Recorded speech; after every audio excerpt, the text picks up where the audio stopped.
You don't feel old, not really, but lately something's different. Maybe it's the way your knees ache when you stand, or how the mirror quietly whispers stories you never agreed to tell. And somewhere deep down, you wonder, am I aging faster than I should be? Let me gently tell you something that doctors are trying so hard to make the world hear. There are simple, everyday habits that slowly wear away at your body and mind, like quiet rust on a strong iron gate, and most people don't even realize they're doing them until it's too late. But here's the beautiful truth. You can stop it. You can slow it down. You can even start to feel alive again, like yourself again. Today I want to walk with you hand in hand through 5 things that doctors beg you to stop doing, because they are quietly accelerating your aging more than any birthday ever could. Let's begin. Habit 1. Sitting too much, the silent saboteur of strength and spirit. You might not think twice about how much time you spend sitting. A cozy recliner, your favorite corner on the couch, hours spent watching TV, flipping through old photos, or even just resting your legs after a long life well lived. But here's what many doctors say behind closed doors. Sitting too long is slowly stealing your strength, your mobility, and yes, your time. When you sit for hours without moving, your muscles begin to weaken. Your circulation slows down, your joints stiffen, your bones don't get the stimulation they need to stay strong, your heart gets less efficient, and your lungs start breathing shallower. It's like telling your entire body, we're shutting down early today. Now I understand. You've earned the right to rest.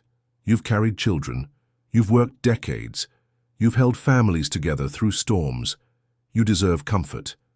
But aging with grace means moving, not surrendering. I once met a man named Harold, 83 years old, widowed and alone. After his wife passed, he spent most of his days in a rocking chair watching the clock tick. His strength declined. He needed help walking.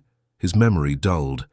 When his doctor finally visited, he told Harold something he never forgot. Your body is a garden. If you don't move the soil, nothing beautiful grows. Even a gentle walk to the mailbox, 5 minutes of slow stretching while the kettle boils, standing and swaying to your favorite old song. These little movements add up. They tell your muscles, stay alive. They tell your bones, we still need you. Don't let stillness become your story. Move, because your body is listening. Habit 2. Skipping meals or eating too little, starving your own vitality. Many seniors fall into a habit that feels harmless. Skipping meals, grazing lightly, or just eating whatever's easy. Maybe it's because you live alone. Maybe you don't feel as hungry anymore, or maybe cooking for one just feels lonely. But doctors see the other side. They see the weight loss that turns into weakness. They see brittle bones, blurry minds, and hospital beds that could have been avoided, because here's what often gets missed. Undereating is aging you faster than you think. Your body doesn't stop needing nutrients just because you get older. In fact, it needs more protein to repair your tissues, more healthy fats for your brain, more vitamins for your heart and bones. And when you skip meals or settle for toast and tea, you might be quietly robbing your body of the fuel it needs to stay strong. Let me tell you about Ruth, a graceful woman in her late 70s. She lived alone after her husband passed. Her meals became smaller. Sometimes she'd just have crackers for dinner. Eventually, she grew frail. She fell one day and broke her hip. At the hospital, the doctor gently told her daughter, "This didn't start today. Her body's been running on empty for years." Ruth didn't know. She thought eating less meant staying slim and light. She didn't realize she was starving the very strength that once helped her hold her grandbabies, climb stairs, or laugh without losing her breath. If you find meals too hard or lonely, try this. Make soups and freeze them in small portions. Make soups and freeze them in small portions. Add a spoonful of peanut butter, an egg or avocado to anything you can. Ask a neighbor to share a meal once a week. Even a banana and yogurt are better than skipping entirely. You deserve to eat well, not just to survive, but to thrive. Feed your body the love it still needs. Habit 3. Sleeping poorly and thinking. It's just part of aging, when rest becomes rare. How many times have you told yourself, well, I guess this is just how sleep is now? You wake up at 3 a.m. You toss and turn until the sky turns grey. You start your day exhausted, but tell yourself, I'm just getting older.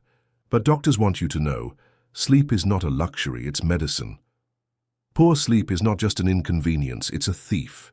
It steals your memory, your mood, your heart health, your immune system, and yes, it makes you age faster. When you don't sleep well, your body doesn't heal. Your brain doesn't clean itself, your heart doesn't get to rest, and your cells don't get the repair they desperately need. A woman named Gloria once shared her story with me. She was 74, sharp as a tack, but so tired all the time. She thought it was just life catching up. But when her doctor gently asked about her sleep, she admitted she hadn't slept through the night in years. She was taking naps during the day and falling asleep in her chair after dinner. Her blood pressure was rising. Her balance was off. Her memory felt foggy. The doctor said something Gloria never forgot. When you don't sleep, your body thinks it's under attack. Every single night. But sometimes sleep troubles come from pain, sometimes from worries or medications, sometimes just from a disrupted routine. But that doesn't mean it's hopeless. Here are gentle ways to help. Keep a calming bedtime ritual. A warm bath, soft music, a devotional reading. Avoid screens and bright lights an hour before bed. Use low lighting in the evening. Your body responds to darkness. Try a weighted blanket or calming tea. Talk to your doctor if medications might be interfering. Your body is wise, but it still needs rest. And sleep is the deepest, kindest gift you can give yourself tonight. Habit 4. Bottling up emotions. When unspoken feelings turn into invisible weight. There's a certain strength that many older adults carry quietly. You've lived through wars, loss, heartbreak, raising children, burying friends, watching the world change in ways you never imagined. And through it all, you've learned to stay steady, to stay quiet, to hold it together. But here's what many doctors, and even psychologists, are trying to say to the older generation. Suppressing your emotions isn't strength, it's stress, and it's aging you from the inside out. When you push down grief or fear or regret, when you don't talk about what you've lived through, when you pretend you're fine while silently carrying pain, your body listens. Your immune system weakens, your blood pressure rises, your heart works harder. Your brain starts to cloud, you feel fatigue you can't explain. That bottled up stress becomes like a slow poison, a constant drip of invisible pressure that your body is forced to carry. Let me tell you a story about George, an 82-year-old veteran who lost his wife 12 years ago and never talked about it, not once. He'd say, "That's the past," or "Talking doesn't change anything." His children tried to get him to open up, but he'd change the subject or go quiet. Over time, George began withdrawing. He smiled less. He slept more during the day. He stopped going out. And eventually his doctor noticed signs of cognitive decline, early memory loss, sudden fatigue, even physical stiffness. But the medical tests showed no clear cause. One day, a hospice nurse sat beside George and simply asked, "Do you miss her?" That's when something broke open.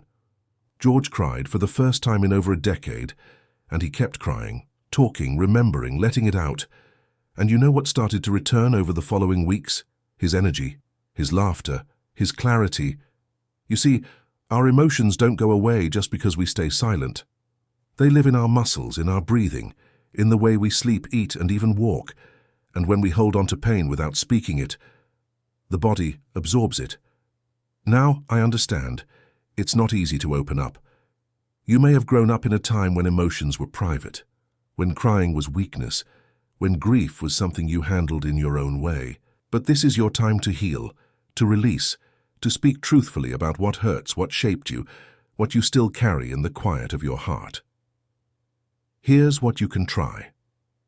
Write in a journal, just for you. No one has to read it. Talk to a trusted friend or a spiritual advisor. Record your thoughts out loud in a voice note. Sometimes hearing your own voice is enough. Join a small group or grief support circle. Speak to your doctor if you feel overwhelmed or lost. And remember this: tears are not weakness. They are wisdom leaving the body. You have earned the right to feel. You have earned the right to heal. Don't carry your pain like a suitcase you forgot how to put down. Speak. Share. Let someone in. Let yourself breathe. You're still here. That means there's still time to feel free again.